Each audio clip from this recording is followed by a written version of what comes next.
Maka disebutkan oleh para perawi hadis bahwa para sahabat berdehem-dehem, di depan kemah Nabi, dan Nabi iktikaf. Maknanya Nabi ada di masjid dan Nabi mendengar. Hanya antara Nabi dengan para sahabat tirai seperti yang sekarang ada, tirai iktikaf. Di antara para sahabat di riwayat ada yang melempar-lemparkan sesuatu ke kemah Nabi. Beb. Maksudnya, kenapa tidak keluar untuk sholat? Sengaja Nabi tidak melaksanakan. Setelah sholat fajar, Nabi sholat fajar. Kemudian berkhutbah. Maka dikatakan, laqad ra'aitu ma fa'altumul barihah.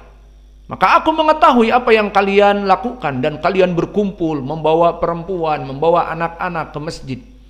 Aku tahu. Namun ini khasyitu an yufridha alaikum. Sengaja aku tidak keluar, takut nanti sholat tarawih dan witir berjamaah di masjid itu jadi wajib. Falam istata'tum, dan kalian pasti tidak akan pernah mampu jika diwajibkan. Maka sholat yang 5 waktu, yang rokaatnya mudah, duhur 4 rakaat, asar 4 rakaat, fajar 2 rakaat, maghrib 3, isya 4, itu berapa kaum muslimin yang tidak sholat? Maka kebayang kalau sholat tarawih wajib. Sudah siangnya puasa lemes, kemudian maghrib makan, semua yang di meja makan pindah ke perutnya. Mulai dari makanan berat, makanan snack ringan, dan mulai dari dessert, padang pasir. Dessert artinya padang pasir. Padang pasir semua masuk ke perut. Bukan, makna dessert, makanan manisan setelah makan. Dan ini kebiasaan dari orang-orang Arab dan orang-orang Barat. Adapun orang Indonesia jarang yang setelah makan kemudian makan-makan manis. Al-muhim, itulah makna dessert. Maka dia pindahkan seluruh yang ada di meja makan ke perutnya, dengan spray-spraynya sekalian dan mangkok-mangkoknya. Maka bagaimana mau sholat tarawih? Kalau wajib maka akan sangat sulit. 11 rakaat lagi, imamnya tidak tanggung-tanggung baca Al-Baqarah lagi, panjang, maka sangat berat. Maka Nabi mengatakan dari rahmatnya kepada kaum muslimin, sengaja aku tidak keluar, takut diwajibkan atas kalian, dan jika diwajibkan falamistata'tum, kalian pasti tidak akan pernah mampu untuk melaksanakannya. Akhirnya meninggallah Nabi, dan perkara salatut tarawih dalam keadaan sunnah selesai, namun dalam keadaan munfaridan. Karena ditakutkan tadinya wajib oleh Nabi, maka Nabi tidak berjamaah lagi. Terus berjalan meninggal Nabi, naiklah Abu Bakar. Kemudian setelah naik Abu Bakar, meninggal Abu Bakar dari khilafah, naik Umar ibn al-Khattab.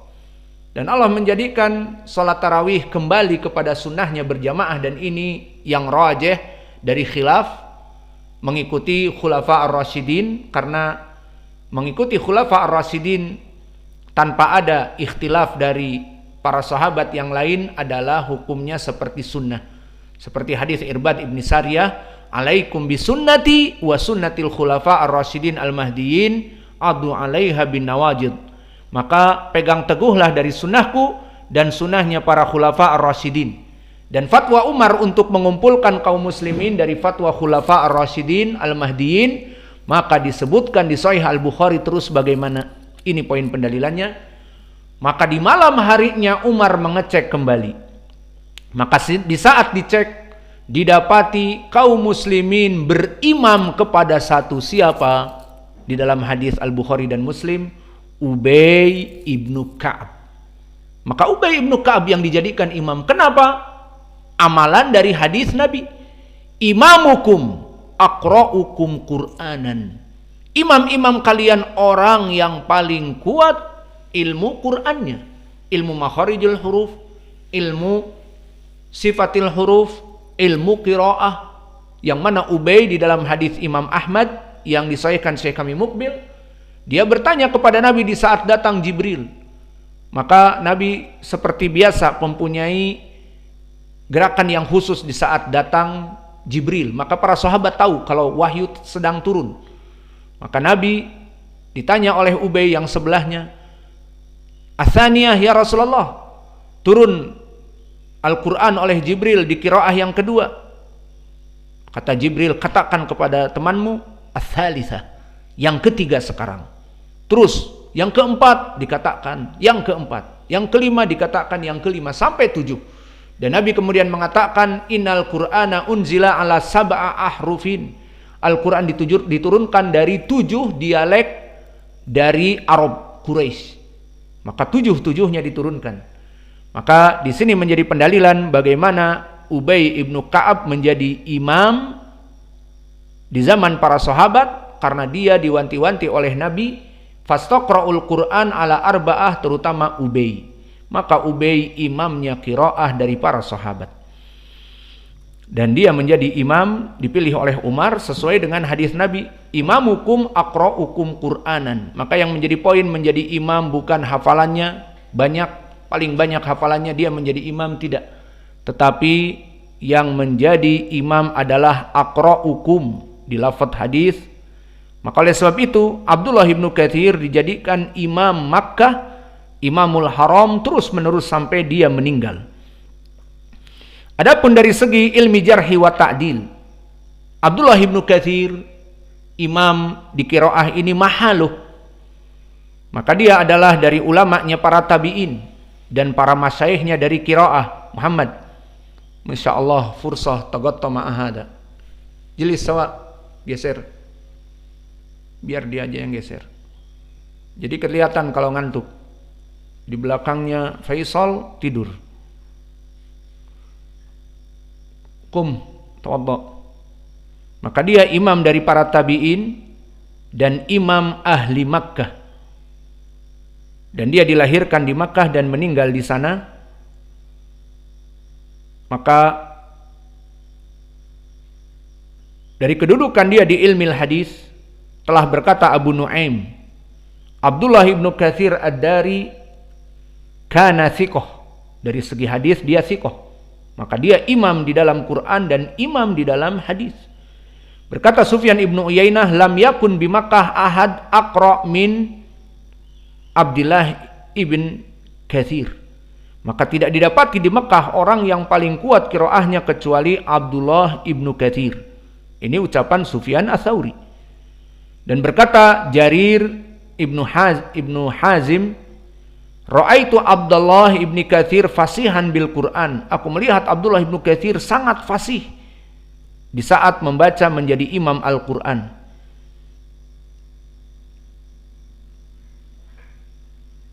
Maka inilah dia keadaan Ibnu Katsir. Dan Ibnu Katsir belajar dengan Mujahid. Maka Mujahid gurunya, Mujahid ibnu Jabr yang meriwayatkan dari Ibnu Abbas. Dan dia mempersaksikan bagaimana muridnya, "Lam yazal Ibnu Katsir al-imam al-mujtama alaih fil qiraah bi Makkah hatta mata." Maka berkata Mujahid bahwa Ibnu Katsir terus tidak ada yang menyaingi pada zamannya, maka dia menjadi imam tanpa saingan, tanpa tandingan di Makkah pada zaman tabi'i. Subhanallah. Menjadi imam masjid pertama, masjid Makkah, yang mana ibadah solat padanya sangat berlipat-lipat dibanding solat di selain masjid Makkah.